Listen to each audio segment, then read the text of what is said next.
At the turn of the 20th century, America was poised to experience a historical period of growth and innovation unlike anything seen before.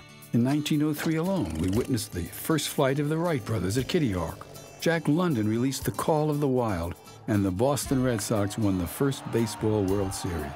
As the Canadian Northern Railroad pulled into Warroad, Minnesota on a cold day in January of 1904, surely no one realized how one of the passengers on that train would plant the seed of something great.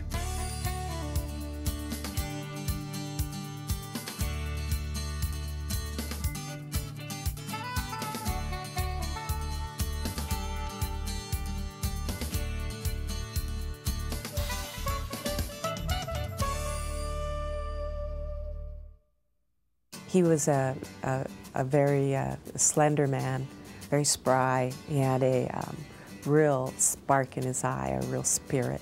It's very clear to me that my grandfather's values were transferred to my father and his brothers, and from them to the next generation. Grandpa saved everything. He used everything. He was very frugal, very conservative. And many of those principles are still alive and well in the business today. In 1908, George and Percy Roberts, his business partner, purchased the Canadian Elevator Company, which was renamed the Roberts and Marvin Lumber Company. In 1912, George and Percy went their separate ways, clearing the way for George to form what is now the Marvin Lumber and Cedar Company. George's conscious decision to stay in Warroad would be a decision that would echo throughout the company years later. With his legendary work ethic, George set off to break the mold of what a successful family business could be. You would find Mr. Marvin up early.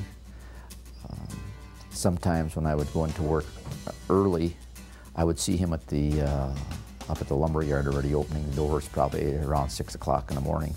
He never signed an agreement. Somebody would come in and say, Mr. Marvin, he said, you know, I need to buy some groceries for my family. And he would say, how much do you need? And he would go to the till and he would take out whatever amount of money that they needed, and he would give it to them. They would sign nothing. As the business grew and prospered, so too did the desire of George's oldest son, Bill, to expand the horizons of the company beyond its current operations. Inspired by the handiwork of a lumberyard employee named Harry York, Bill decided to take a proposition to his father, which began with a request for a new 3-horse DeWalt saw. Harry York said that, you know, we can make frames during the winter and sell them then in the spring. And he kind of had a knack for making things on a DeWalt saw. It wouldn't be the last time Bill tried to expand the operations of the company.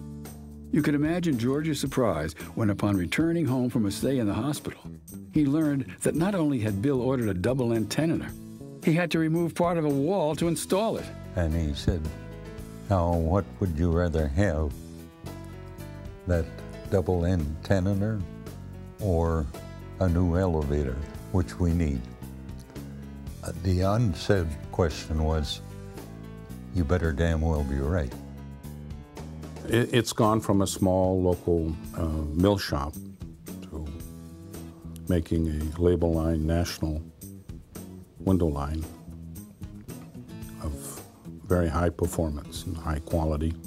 Very clearly, we evolved into a made-to-order window factory.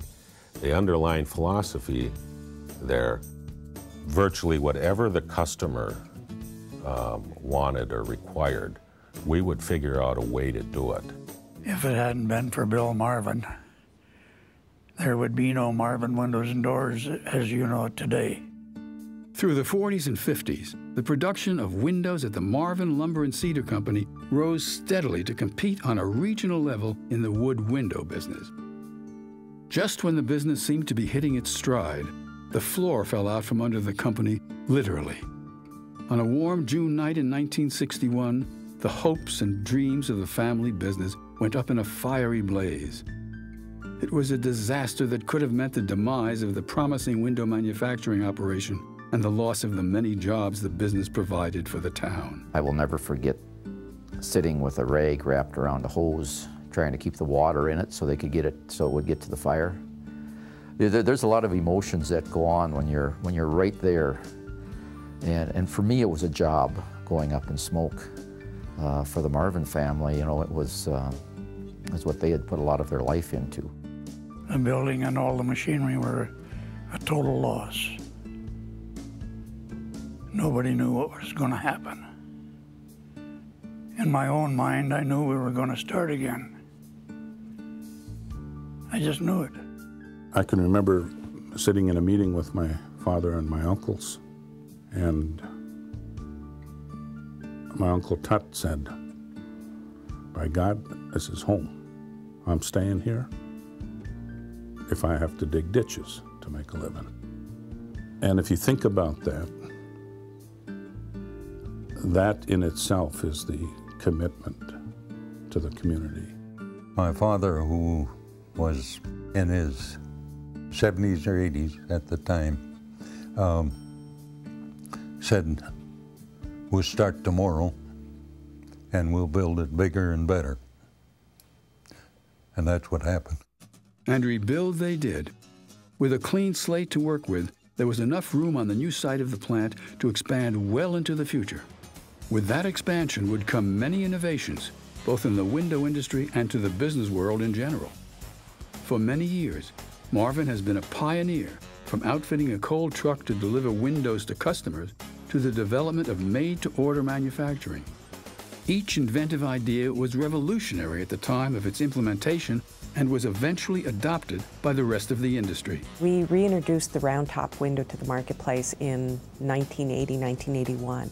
We made a display and took it to the National Association of Home Builders that January and set up one unit. It brought tremendous interest to our booth, including all of our competitors who laughed and chuckled. But it changed the face of residential housing in the United States. Well, when Marvin came out with custom windows, of which the round top is a symbol, it allowed windows to reinstate themselves as a leading design feature in a home or in a commercial building. Although impressive, a successful company cannot be measured by innovation alone. The real story behind the success lies in the character of the extended Marvin family. I think myself and a lot of people in our company work for our company as if they're a part of the Marvin family. It's our business, and we make a difference, and we're allowed to do our jobs and work hard, and we're also expected to knock down the roadblocks, make it better, make it easier for our customers to do business with us, to help us increase sales. The work ethic of the hardy souls that call War Road, Minnesota, their home, over the years has, I think, been one of the major reasons or causes of the success of the company. They're workers. And the best part of them are workers. Good, conscientious people. And this is what their lives involved around, simple lives, but around their families, which they love. Good, simple life. The tie to the community and the relationship with the community is a symbiotic relationship. It's like the family, like the Marvin family. It's hard for us as family to separate ourselves from the business and from the name of the business. It's all tied together.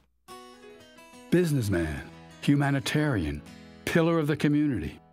They all describe George Griffin Marvin and the legacy he has left us. I feel that if we hang on to where we've come from, hang on to our core values, that whatever endeavors that we take on as an organization, our opportunity for success will be enhanced by those values.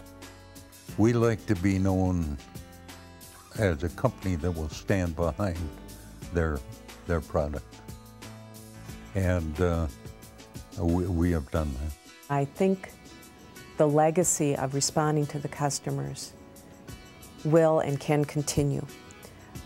I would dare say that this company could become very much like the world sees European companies, where you talk about the transfer of the company not from generation to generation, but from century to century.